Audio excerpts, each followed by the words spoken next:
जैसे किसी के पास जमीन नहीं है, किचन गार्डन की जगह वो एक पेड़ लगा के 6 तरह के पेड़ का भी आनंद ले सकता है। आप देख सकते हैं, ये देख सकते हैं कृषि मंत्री श्याम सिंह राणा ने सेब को तोड़कर यहाँ पर स्वाद लेते हुए नजर आ रहे हैं। और देख सकते हैं किस तरह से यहाँ पर नरेंद्र चौहान के द्वारा ये गर्मी में भी सेब की खेती की है। और आप देख सकते हैं कृषि मंत्री इसका स्वाद लेते हुए नजर आ रहे हैं। देख सकते हैं लाइव तस्वीर। सेब के लिए आप कैसे ऐसे लगा जैसे सेब का धनुष बना दिया है। एक बार इतना बढ़िया जो गोल्डन एप्पल है वो यहाँ पर ज्यादा पैदा किया गया है। 6 तरह की ग्राफ्टिंग वाला एक पेड़ दिखाऊंगा मैं आपको। लड़ाई हमारे आतंकवादियों से थी, पाकिस्तान के लोगों से तो थी नहीं, वो तो गरीब जनता है। हम आतंकवादियों को पे ही अटैक किया और पाकिस्तान के अंदर, लेकिन वहां की जो मिलिट्री है उन्होंने आतंकवादियों का साथ ना देना चाहिए था, लेकिन साथ दिया, तो फिर वो भी इन्वॉल्व हो गए इसमें। सेब का बाग है और कृषि मंत्री श्याम सिंह राणा इस समय पहुंचे हैं राणा कृषि फार्म पर। आप देख सकते हैं यहाँ पर गोल्डन एप्पल की जो खेती हो रही है। तस्वीरें इस समय करनाल से देख पा रहे हैं। लवली नर्सरी पर राणा फार्म पर इस समय पहुंचे हैं कृषि मंत्री श्याम सिंह राणा। इस समय देख सकते हैं सेब का जो बाग है उसका दौरा करेंगे और बातचीत करेंगे। देख सकते हैं लाइव तस्वीरें इस समय lovely nursery Rana farm house पर आप ये तस्वीरें देख पा रहे हैं। हरियाणा सरकार के कृषि मंत्री श्याम सिंह राणा, जिलाध्यक्ष ने उनका स्वागत किया है। और देख सकते हैं इस समय कुलपति भी यहाँ पर मौजूद हैं और तस्वीरें आप देख पा रहे हैं। यहाँ पर लाइव तस्वीरें गोल्डन एप्पल जिसका दूर दूर तक आप देख सकते हैं कि किस तरह से नाम है राणा फार्म का। यहाँ पर सभी तरह के जो फ्रूट हैं वो उगाए जाते हैं। इस समय स्वागत करते हुए इस समय लाइव तस्वीरें देख पा रहे हैं। यहाँ पर बादाम की खेती भी, गोल्डन सेब है और बादाम है और हर तरह की जो चीजें हैं जो यहाँ पर उगाई जाती है वो सभी जो फल है वो यहाँ पर मौजूद हैं। लाइव तस्वीरें आप देख पा रहे हैं। नमस्ते भारत न्यूज़ के माध्यम से यहाँ पर महाराणा प्रताप यूनिवर्सिटी के जो वीसी हैं उनका भी यहाँ पर स्वागत किया जा रहा है। मंत्री को हल दिया जा रहा है, हल का प्रतीक इस समय उन्हें भेंट स्वरूप दिया जा रहा है। राणा फार्म पर ये तस्वीरें आप देख पा रहे हैं। कृषि मंत्री हैं, हल से खेती की जाती थी, जुताई की जाती थी और अब कृषि मंत्री को प्रतीक के तौर पर, स्मृति चिन्ह के तौर पर ये दिया जा रहा है। देखिए राणा फार्म का सेब यहाँ पर खिलाया जा रहा है कृषि मंत्री को। आप देख सकते हैं इस समय कृषि मंत्री श्याम सिंह राणा को दिया गया है और पूरी तरह से ऑर्गेनिक सेब है और गर्मी में भी इस सेब को उगाया जा सकता है। और ये सिद्ध करके दिखाया है राणा कृषि फार्म लवली नर्सरी के जो संचालक हैं नरेंद्र राणा, उन्होंने। और आने वाले टाइम में 1-2 साल के अंदर मैं कहता हूं कि हरियाणा के सेब की वाह वाह होगी, क्योंकि इसके अंदर जूस बहुत ज्यादा है।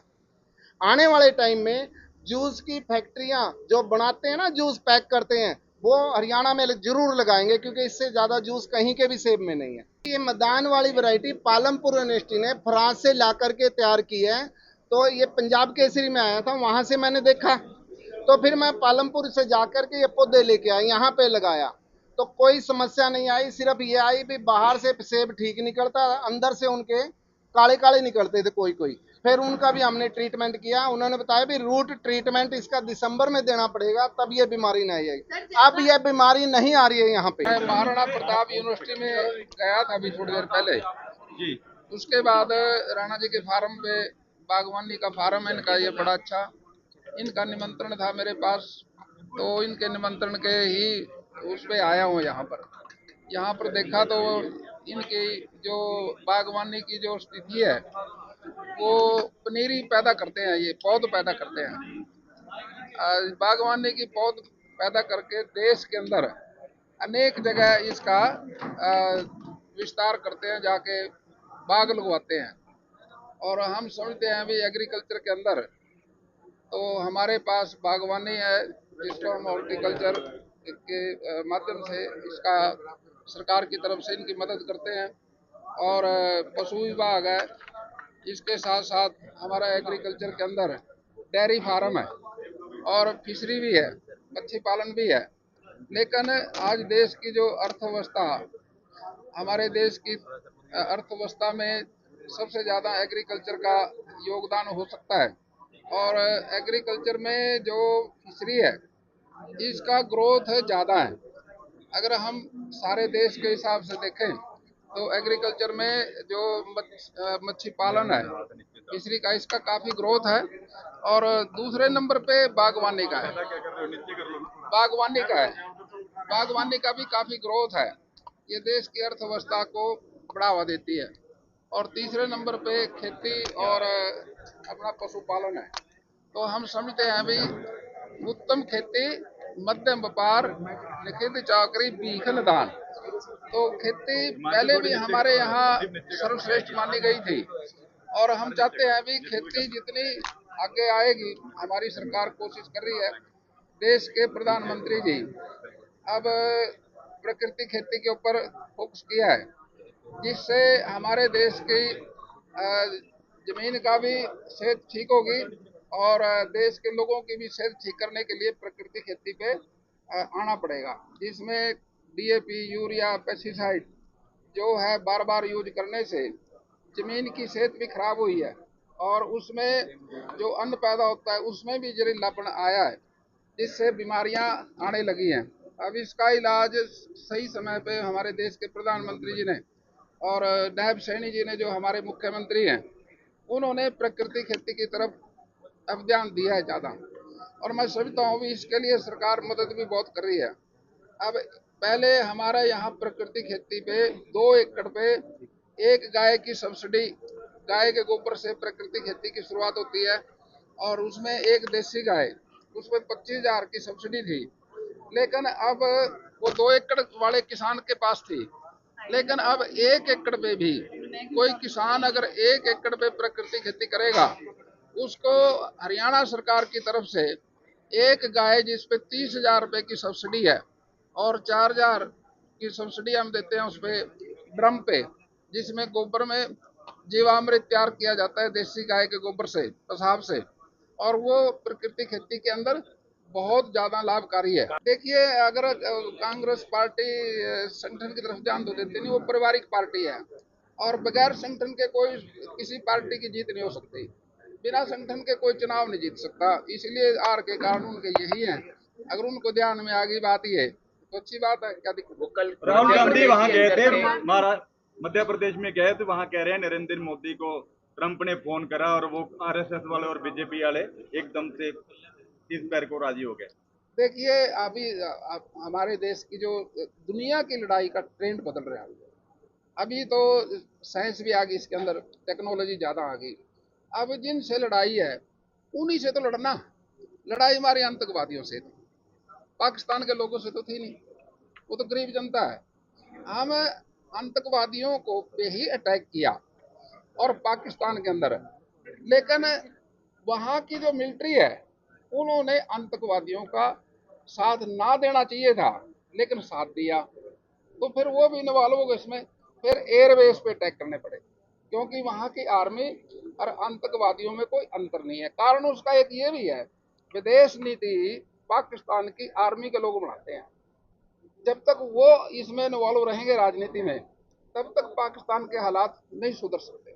एक बात और उन्होंने भगवंत मान है, वो कह रहे हैं one nation one संदूर one husband की बात कर रहे हैं। नहीं, देखिए, अब वो तो हमारे देश की जो परंपरा है उसी का पालन होगा। कल उन्होंने कहा, राहुल गांधी ने मध्य प्रदेश के अंदर कि 3 घोड़े होते हैं, एक शादी वाला घोड़ा, एक रेस वाला घोड़ा और एक लंगड़ा घोड़ा। देखिए, वो इतना ज्ञान की बात तो वो ही जाने। लेकिन घोड़े तो रेस के भी हैं, युद्ध के भी हैं। पहले महाराणा प्रताप का घोड़ा चेतक था, आज उसकी पूजा होती है। अब वो तो जानते हो आप, लड़ाई के घोड़े तो सूरवीर होते हैं। और शादी वाला घोड़ा तो सजावटी होता है, उसका क्या। इसके बावजूद राणा फार्म की तरफ से लवली नर्सरी पर यहाँ पर सेब की खेती की गई है। यहाँ भी काफी लगे हैं यहाँ पर, और सेब के पेड़ भी है, आम के भी है, लीची के भी है, और कई पेड़ हैं जो मेरे ध्यान नहीं रहे, मोरिंगा भी है। ये तो मल्टीपर्पज बाग है, यहाँ पनीरी पैदा करते हैं ये, और दूसरे किसानों को प्रेरित करते हैं बाग लगाने के लिए। और ये इस नस्ल में जो ये गर्मी की यहाँ वातावरण है, इस गर्मी में जो पेड़ फल देगा वो भी यहाँ है। सेब की वैरायटी अलग है। हम देखते हैं हिमाचल प्रदेश में सेब वगैरह, जम्मू कश्मीर में सेब, लेकिन अब करनाल में भी सेब। देखिए, जम्मू कश्मीर में भी आदमी रहते हैं, यहाँ भी रहते हैं। वहाँ के सर्दी के आदी हैं, यहाँ गर्मी के आदी है। इसी तरह से फसलें भी हैं, फसल भी इसी तरह से हो जाती है। जो सर्दी की आदी है वो सर्दी की जगह में होगी, और जो गर्मी के आदी हैं वो गर्मी की जगह में। सेब बढ़िया था, टॉपो टॉप रस ज्यादा है। हमारा सर सौभाग्य है कि हमारे कृषि मंत्री हमारे फार्म पर आए, उन्होंने देखा यहाँ पे सेब की खेती हमने करी है, बादाम लगाए हुए हैं, अंजीर लगाए हुए हैं, अलग अलग तरह के आम भी हमने यहाँ पे लगाए हुए हैं। और उनको कैसे फार्मर्स के लिए हम ट्रेनिंग और प्लांट्स भी प्रोवाइड कराते हैं, वो सब सर ने यहाँ पे आके देखा। हमारी यही कोशिश रहती है कि फार्मर्स जो हमारे पास फार्म तक आ रहे हैं वो अच्छी से अच्छी वैरायटीज़ के पौधे अपने पास लगाएं, अच्छे से अच्छे ऑर्चर्ड सेटअप करें और अच्छी इनकम कर सकें।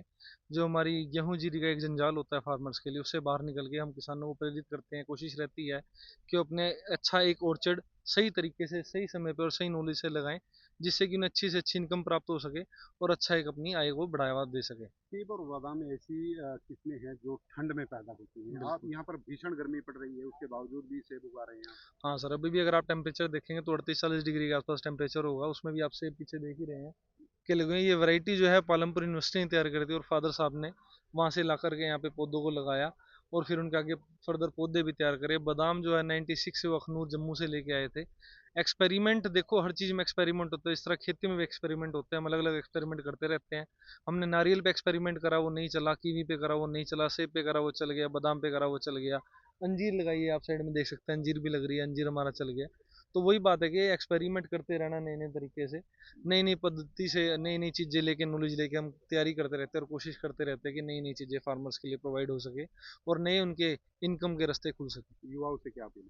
युवाओं से ये अपील करेंगे कि सर ज़्यादा से ज़्यादा अपनी फार्मिंग को ना भूलें, उससे पीछे ना हटें, ज़्यादा से ज़्यादा बढ़ चढ़ के अपनी फार्मिंग में, खेती में, इसमें बहुत बड़ा स्कोप है फार्मिंग में, मॉडर्न एग्रीकल्चर में। आज के टाइम में सरकार की मदद से और हमारे सोशल मीडिया प्लेटफॉर्म्स की मदद से एक बहुत अच्छी इनकम युवा हमारे कमा सकते हैं और बहुत अच्छी अपनी आय का साधन बना सकते हैं।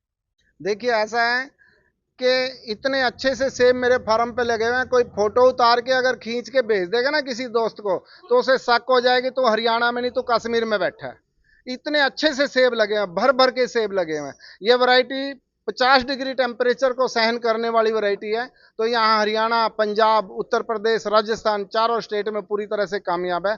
और जब ये वैरायटी पकती है तो उस टाइम हिंदुस्तान में और कहीं भी इन 4 स्टेट को छोड़ के सेब नहीं होता ताज़ा। उस टाइम फ्रेश सेब चाहिए तो वो हरियाणा में और बाकी 3 स्टेट में इन्हीं में मिल सकता है। वैरायटी का नाम क्या है? अन्ना और डोरसेट गोल्डन। गोल्डन जी। तो कहाँ कहाँ मांग रहती है इसकी? गुजरात तक के भी हमारे से लेके जाते हैं, एमपी के भी लेके जाते हैं, हरियाणा, पंजाब, उत्तर प्रदेश, राजस्थान, इन चारों स्टेट के तो बुक करा करा के लेके जाते हैं। सेब के अलावा और कौन कौन सी खेती है? सेब के अलावा सारी बागवानी मेरे पास है। आम की बहुत सी वैरायटी है, 17-18 वैरायटी आम की कर रखी है। अमरूद की ज़्यादातर वैरायटी है। हिसार सफेदा सबसे ज़्यादा कामयाब है, इसलिए सबसे ज़्यादा मैं उसी के पौधे तैयार करता हूँ। और किसानों को भी यही सुजेस्ट करता हूँ कि हिसार सफेदा लगाएं। हिसार यूनिवर्सिटी के हमारे वातावरण में कुछ एक बीमारियों के प्रति वो रेजिस्टेंट है और 6 महीने में ही फल देना शुरू कर देती है। आपका नाम? नरेंद्र सिंह चौहान।